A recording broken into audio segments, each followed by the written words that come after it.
Откуда вы такие беретесь? Не понял. Поймешь. Придет время, поймешь. Засранец. Что? Что слышал? А ну пошел вон отсюда. И чтобы ноги здесь больше твоей не было. Ой, смотри, ты какой голосок у нас прорезался, какие мы жирные, важные. Ах ты, оккупант поганый. Рано вы уверовали в свою победу, рано. Заплатите. Придет время, за все заплатите, кровососы. Россию нельзя победить. Ее можно только развалить изнутри. Что благополучно было сделано в период Первой мировой войны, точнее, по ее результатам, и в 90-е годы, когда разваливали Советский Союз. Изнутри. Во все времена, при всех государях и при всех режимах в России ягоды и грибы собирались бесплатно. Сегодня надо платить. Рыбалка была бесплатная, рыбу ловили бесплатно. Сегодня надо платить. Сегодня надо платить за то, что имеешь огород, надо покупать патент. За то, что имеешь козу, надо покупать патент на животноводство. Сегодня надо платить за дачу, за дом. Если имеешь машину, плати 3 раза, и все плати. И все это из тех зарплат и пенсий, которые не обеспечивают даже минимального прожиточного минимума. В этом зале законами от имени народа этот самый народ лишили, половина людей лишили пенсии, половина бесплатного образования, здравоохранения, медицины, работы, зарплаты, любых доходов поставили под контроль налоговых инспекций, судов, судебных приставов, полиции, гвардии, чтобы расправиться с любым, кто не снимет с себя последнюю шкуру, чтобы отдать на разворовывание властям. В стране 34 миллиона безработных, но их квалифицировали как самозанятые и заставили еще платить налог за то, что их лишили работы. Идет пенсионная реформа. Люди пенсионного возраста, не выйдя на пенсию, не могут найти работу.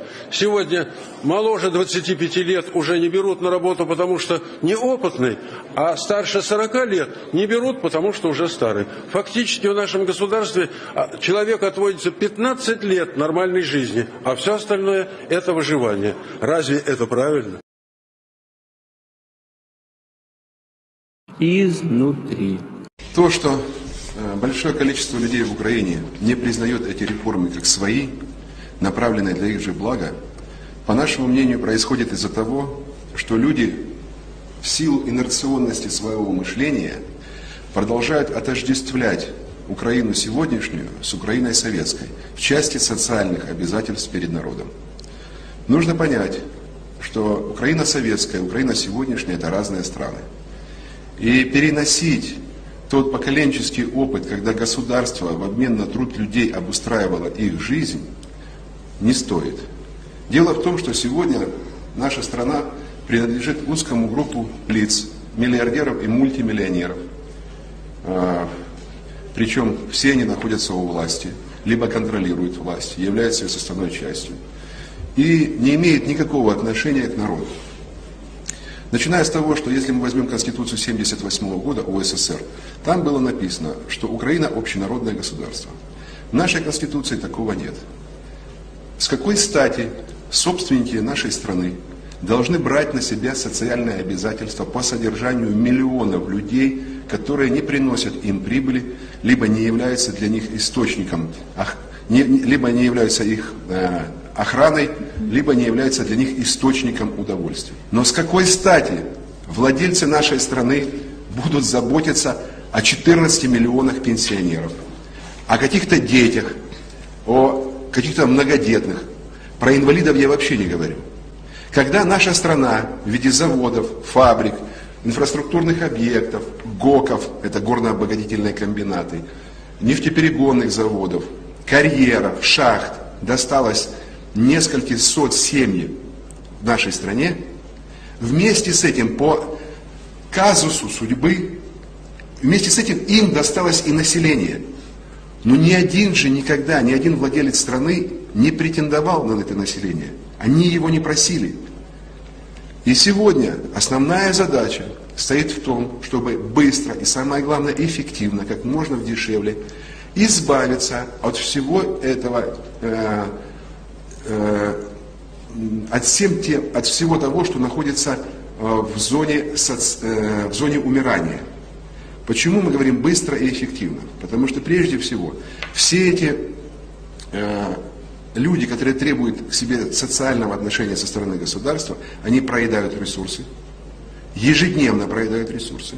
И неоднократно мы говорили, что эти там всякие нищие, эти там учителя, врачи почти каждый день есть хотят. Во-вторых, они все в будущем, опять же, нищие пенсионеры. Чтобы избавиться от них, нужно что сделать? Первое, чтобы вытеснить их за грань социума. Первое. Второе, добиться того, чтобы их социальное пенсионное накопление там, и все, что там было раньше в обязательствах, они до этого прежде всего не доживали, ссылаясь, конечно, при этом на опыт наиболее развитых стран, где уровень жизни на 10, 15, 20 лет выше, чем наш. И в-третьих, это выдавить их из страны. Но с какой стати владельцы нашей страны будут заботиться о 14 миллионах пенсионеров, о каких-то детях, о каких-то многодетных? Про инвалидов я вообще не говорю. О каких-то детях.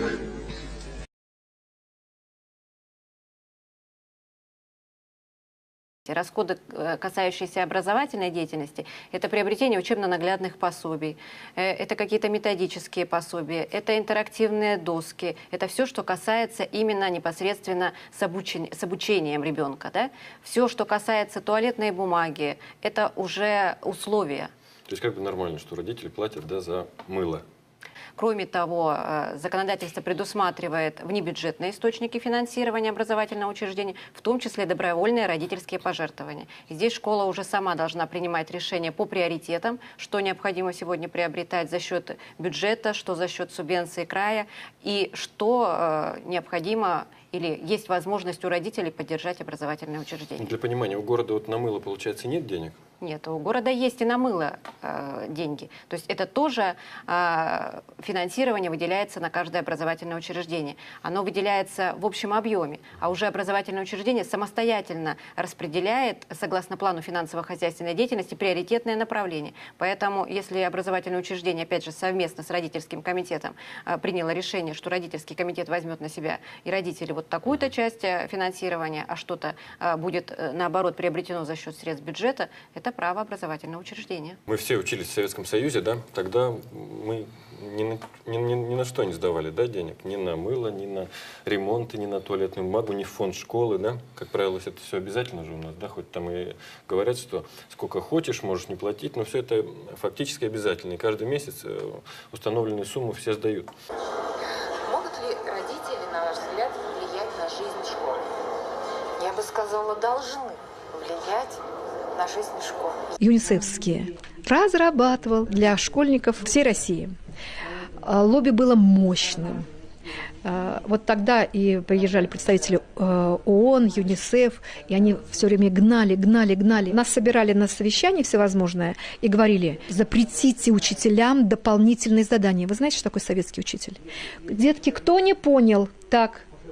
Если с второго раза не понимает, после уроков останься. Значит, было запрещено давать бесплатные консультации. Говорилось так: это быдло должно платить, все должны платить. То есть учителя ломали как не можно только. Ему, с одной стороны, давали маленькую зарплату, и еще такие программы, которые не дают возможности учителю самому даже найти логическое содержание. Привет! 35 российских семей готовы отказаться от поступления своих сыновей и дочерей в вузы из-за высокой стоимости. Мы решили провести уличный опрос и узнать у улан-удэнцев, готовы ли они платить за высшее образование своих детей. И вот какие ответы мы получили. Сейчас все большее количество родителей отказывается от поступления своих детей в вуз, потому что достаточно дорого платить. Ну, как вы думаете, сейчас родителям российским тяжело оплачивать один курс коммерческого обучения своих детей? Ну, конечно. Думаю, что да. Мы-то просто выходим из этой ситуации каким образом? У меня супруг работает, на вахту ездит. Только таким образом. А если здесь он работал, вот таких денег не заработаете, чтобы за обучение ребенка оплачивать. А 80 это за полгода или за весь курс? 1 год? Это получается год, но там, видите ли, если скидка, если мы получим 40%, если хорошо сессию закроют. Если нет, то полная стоимость около 130 тысяч.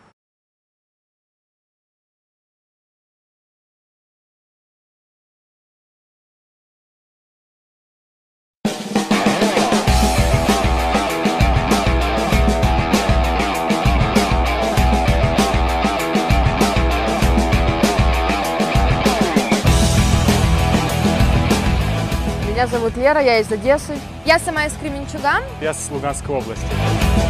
Поступила я в университет наш. Почему? Потому что я не хотела забывать, откуда я и какие мои корни. Учился в еврейской школе 10 лет. В Луганске нету еврейского университета, поэтому я подумал, если у нас здесь огромная семья, значит, здесь так будет, в Одессе. Когда я приехал, так и случилось. Наши студенты получают дипломы 3 государственных вузов. Это Южноукраинский национальный педагогический университет имени Ушинского, это Национальный университет Одесская юридическая академия, и это Украинский государственный университет международной торговли и финансов. В еврейском университете мы не платим за контракт, хотя получаем такое же самое образование, как и все студенты любых вузов. Я не потратила ни копейки на образование и ни копейки на проживание. И плюс наше образование было индивидуальным. Нас 2 в семье, и оплачивать контракт в обычном университете очень бы сильно било по карману. Почему бы мне хотелось обучить студентов, это творчески мысли. В нынешнем мире выживет тот, кто будет владеть лучшими знаниями и лучшими умениями. В этом году я побывал со своими друзьями с университета в Израиле. Мы были в разных местах, мы жили у бедуинов. Мы плавали на каяках, мы катались на верблюдах. Это была незабываемая поездка. Если честно, я приехал, была просто масса эмоций. Благодаря нашей общине это все абсолютно бесплатно. Может каждый почувствовать. Только приедьте, поступите в наш университет и вуаля. В этом году нас послали в Америку. Это была просто незабываемая поездка. Путешествия или экскурсии по Вашингтону, лужайки возле Белого дома, посещение Independence Hall. Была экскурсия по Манхэттену, мы ездили в музей Холокоста, в музей еврейской истории в Америке.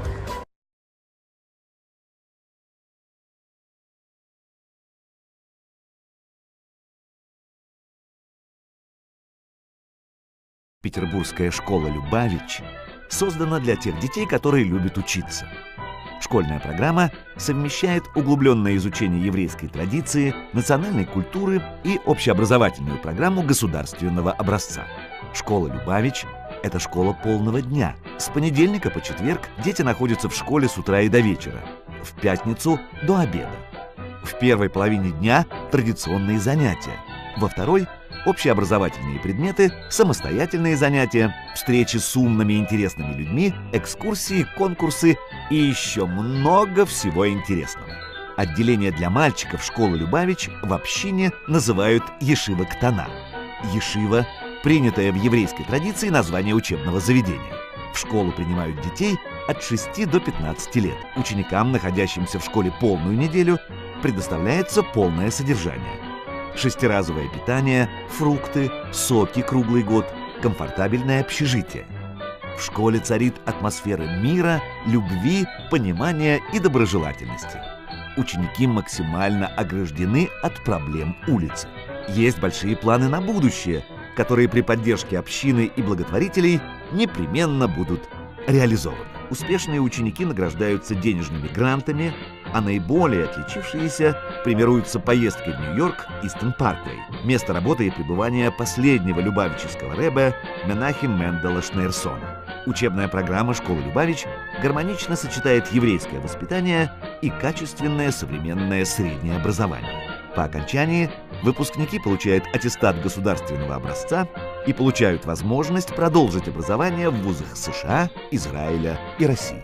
Привет, это шоу «Сережа Микрофон», самое популярное шоу на YouTube. Как тебя зовут? Меня зовут Аарон. Аарон? Аарон, да. Вау, Аарон. Евреем быть классно? Да. Чем? Да. Классно. Ну, смотрите, видите, это все бесплатно. То есть, как бы ты можешь развлекаться, и тебе все дают. То есть, подарки, и ты рад. Бесплатно съездить в Израиль, там обучение бесплатное. А ты должен учить какую-то книгу большую толстую? Ты сказал слово «бесплатно» раз 8. Ну, все бесплатно, вообще все. То есть, как бы, нет ограничений. Пойдем поговорим с еврейской молодежью. Привет, я Сережа. Я знаю. У меня YouTube просто есть. Понятно вам? Ты мне сразу очень нравишься. Ой, спасибо. Ну что, ты еврейка, получается? Да. Ладно, значит, евреям быть стильно, почему? Даже не стильно, а модно, потому что, ну, как я уже сказала, куча всяких бесплатных поездок, мероприятий. И вообще можно не скрывать того, что ты еврей. А зачем скрывать? Но в Советском Союзе было не классно говорить, что ты еврей, потому что, ну, всякие там были Какие? гонения или еще что-то, могли посадить за то, что ты приходишь в синагогу. Сейчас это все открыто, слава богу. Получается, не весело быть еврейской женщиной? Весело быть еврейским мужчиной, потому что можно даже не работать. Ну, еврейские женщины тоже не работают. Правда, по субботам? И не только по субботам. Вообще не работают? Вообще не работают. Это самый главный плюс, который все покрывает. Да, можно. А почему? Женщина, потому что они воспитывают детей и рожают. Не то, что другие женщины других национальностей, да? Но просто когда у тебя 10 детей, тебе некогда работать немножко. Конечно, конечно. Тогда пусть они, мальчики, развлекаются. Мальчики Торы